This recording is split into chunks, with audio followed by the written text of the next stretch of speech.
My class. आपको फिर से ग्रामर का वो अध्याय जो आधा था उसे पूरा करने के लिए आया हूँ। पहले वाले क्लास आप देखे होंगे और कुछ याद होगा, भूल भी गए होंगे, तो अभी मैं उसे हल्का सा रिवाइज करके बता दे रहा हूँ, क्योंकि भूलना भूलना तो है नहीं। फिर भी अगर आउट ऑफ माइंड चला हो तो मैं आपको विद इन माइंड करा रहा हूँ इस फैक्ट को कि मैंने इस तरह का चीज़ पढ़ाया था रिमूव टू करके, जिसमें बताया था कि जब डबल टू हो, टी डबल ओ हो, तो इसे हटाने के लिए हमने बताया था कि टू से पहले सारे शब्द को लिख दें, इसको रिमूव करना।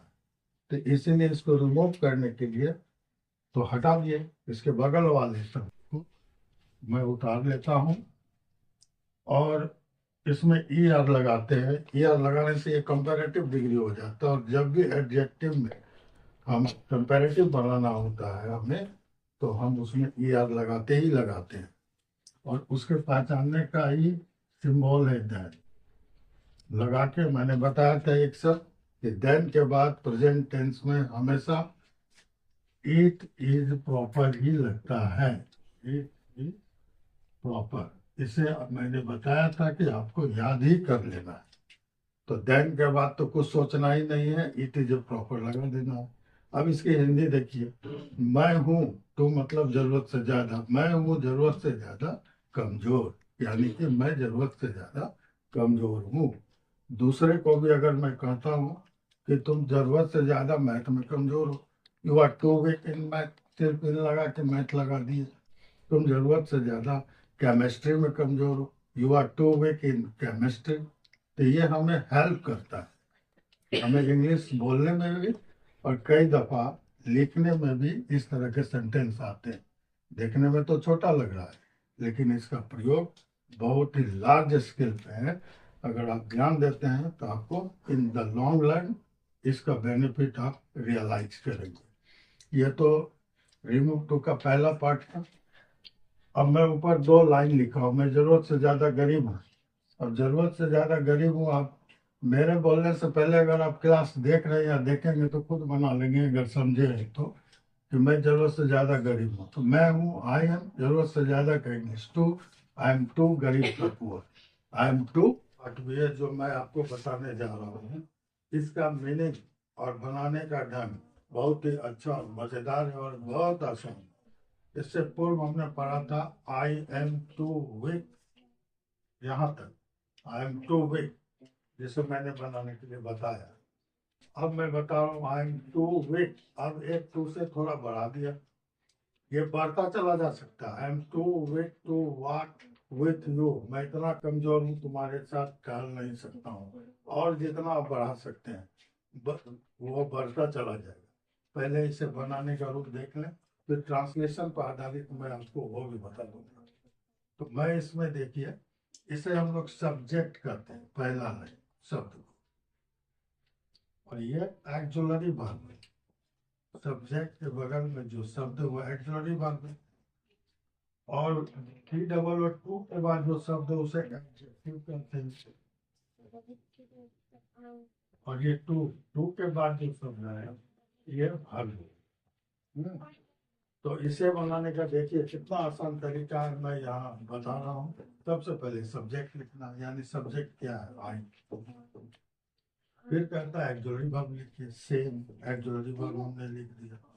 अब इस टू टू को कहता है सो में बदलिए, टू नहीं लिख के सो लिखना है। फिर कहता है जो चीज यहाँ लिखा है उसी को बदलना है, बाकी जो के त्यों उतर जाना है। अब टू के बाद वही कहे तो वही के उतर गया। अब देखिए एक टू आया, उस टू के जगह हमें डैट देना है, दे दिया। अब यहाँ आप पढ़े सब्जेक्ट को डैट के बाद फिर लिखे, यानी यहाँ जो सब्जेक्ट है इसको फिर कहता है लिखे आई। अगर सेंटेंस प्रेजेंट टेंस में हो, यानी ये जा रहे हम लगा हो, ये जा एम यहाँ लगा हुआ है, तो उसमें कैन नॉट का प्रयोग करें। यहाँ कैन नॉट लगा दें।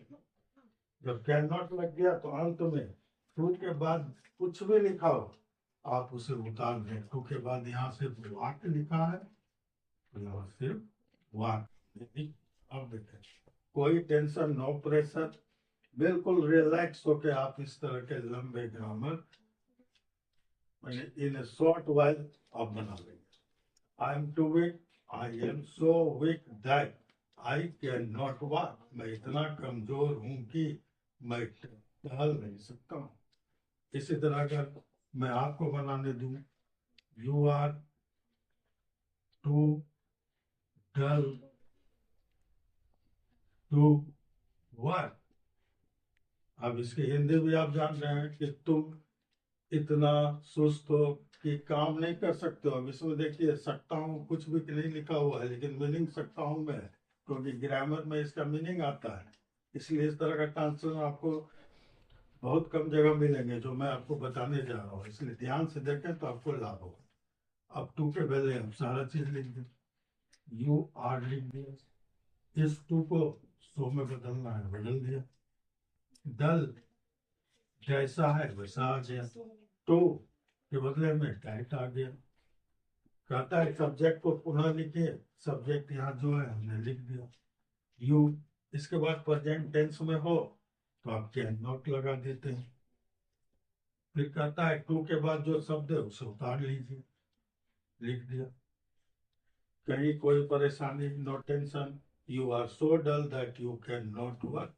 अब इस तरह के लंबे लंबे ट्रांसलेशन और ग्रामर आप बहुत ही कम समय में और बिल्कुल करेक्ट बनाएंगे, ये मैं कहता हूँ। आप सिर्फ हमारा क्लास रेगुलर करते रहें। In the last I would like to suggest you whatever rule I have written on board, मेरा मतलब कि मैंने जो बोर्ड पर जो रूल लिखा है आप अपने नोटबुक में लिखिए। इन फ्यूचर अगर कभी आप थोड़ा बहुत भूलेंगे तो आपको ये रूल आपको काफी मदद करेगा। और इस तरह का भी कई क्लासेस हैं, आप बने रहे। ट्रांसलेशन के क्लास में मैं दे रहा हूँ, और वो क्लास ट्रांसलेशन अभी कई तरह के हैं, बने रहेंगे, वो भी मैं दूंगा। और ये ग्रामर भी मैं साइड से दे रहा हूँ, दोनों को कनेक्ट करके पढ़ेंगे तो आपकी इंग्लिश ओरिएंटेड हो जाएगी और आपको काफी इससे मदद मिलेगा इंग्लिश लिटरेचर को इम्प्रूव करने के लिए। Thank you, see you again.